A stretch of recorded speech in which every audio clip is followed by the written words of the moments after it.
Right, what's going on, people? Welcome back to a brand new video. Now, after every game, we always like to revisit after the initial reaction because of the adrenaline and the emotions. Sometimes it'll be very high and we end up saying some things we probably don't mean, or we might even end up overhyping things that we shouldn't. So this is like a revisit to the initial reaction, but only 3 points we're gonna talk about. 3 main points. Now, my first one has to go to Enzo Maresca. Listen, man, I can't keep saying positive things about this man. I've run out of words so far because since he came to the club, obviously not many of us wanted him to be our coach because we didn't know much of him.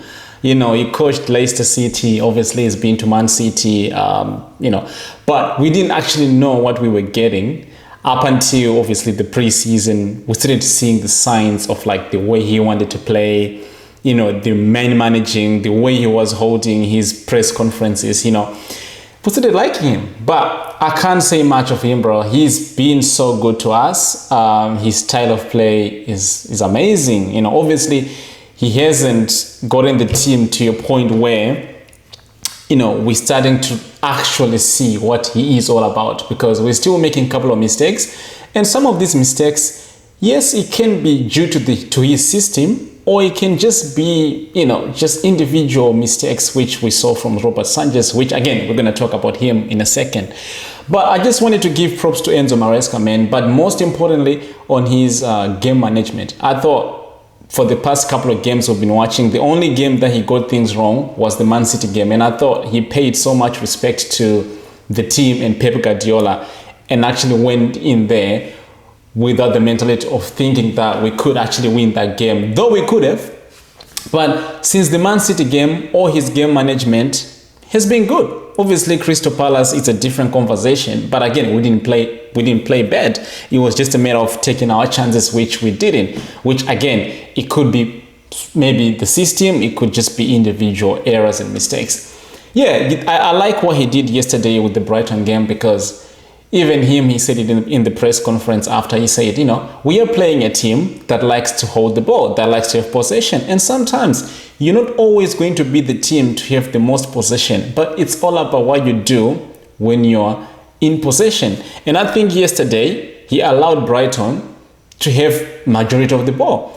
But then he also said we need to capitalize every time we're in possession. And I thought that was part of our strength yesterday. We actually did capitalize on their mistakes and obviously their high line, which I find weird. But anyway, the point is he actually understanding the strength of the opposition and the weaknesses of the opposition, which is a good thing to have because you can't always want to play the same style of football in each and every game. Some games you gotta have to give possession to the opponents, and some games you gotta take the possession away from them. In some games you gotta have to sit back and wait for the mistakes, and you capitalize on that. And that's what I'm liking about Maresca. The game against West Ham, he said, look, we are 3-0 up. There's no need to kill ourselves. Let's sit back, wait for them to come into our box, and then maybe we can nick the ball out of them. You don't always have to fly 90 minutes. Even the game yesterday, we are 4-2 up. He said, you know what? Give them the possession. Even before we went 4-2, he said, give them the possession. Let them come to us.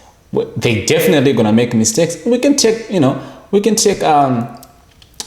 capitalize on those mistakes. So yeah, man, I got to give it to Enzo Maresca. I thought what he's doing or what he has done so far, it's amazing to see because this is what I was crying for last season with Pochettino.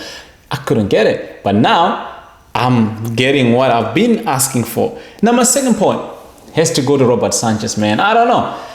It's a weird one because Robert Sanchez, right, since last season, he has been making mistakes. Not every game, but every second, third game, he's going to have that bozo moments where either he gives the ball away or he just doesn't do good in the box, or he was just having that blind pass, which he did yesterday a couple of times. But at the same time as well, he saved us against Bournemouth. He was really good. He was actually our man of the match. He saved a penalty. He saved a couple of shots. in the box. You know, they could have scored 3 goals in the first half, but because of Robert Sanchez, again, that penalty that he actually saved, it was part of his mistake. So he's the kind of guy that you just have to understand and accept that he will give you those balls or moments in a game of football, but he also give you the good parts of his game, like you know, get good saves. So I don't know. I was going to say, when I was watching the game yesterday, I was thinking, is it time to actually give Jurgensen time in the Premier League? I know he's playing in the FA Cup and in the Conference League, but is it time to say, look, Sanchez, you've done enough, you've made enough mistakes for us to say, look, we have to give Jurgensen time? Or is it too early? Part of me still wants to see Sanchez in goal because I know he's good as a shot stopper. But maybe what we can do with Sanchez is, let's not play from the back as much as we would like to be because of Robert Sanchez. He is not good on his feet.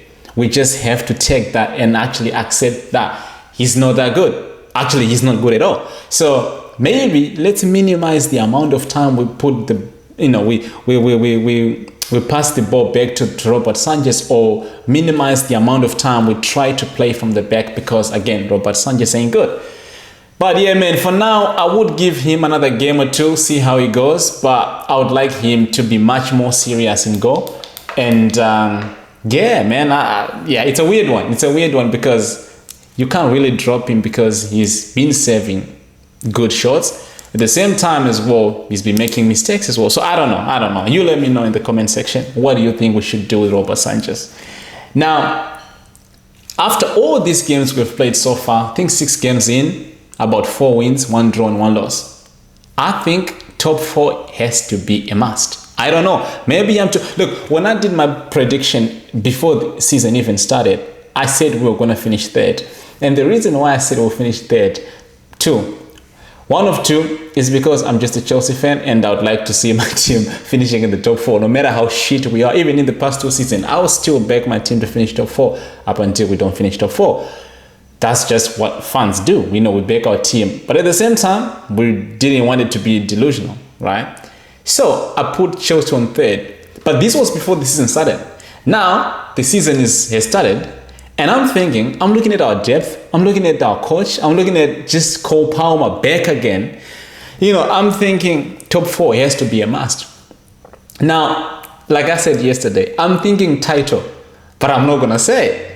But I just say it. But I'm not going to say it because then you laugh at me and thinking I'm delusional. Probably it can be an act of delusion to say stuff like that. But give us 10 games in. Let's see how we do when we start playing teams like Tottenham, Arsenal, Liverpool, Aston Villa. Give me that run of games. See how we go. But we could be in a conversation for the title. I don't know, man. I'm just saying. But anyway, these were my 3 points. And I think, man, there's so much more we could talk about. But I think these were the main ones. You know, Robert Sanchez, top 4, obviously, and Maresca's in-game management. I like it, man. I like it. And I'm just buzzing, man. I'm happy. Like, I'm happy. I'm proud again to wear this jersey. Proud. You know, I need to have a new one, though. But I don't know. It doesn't matter.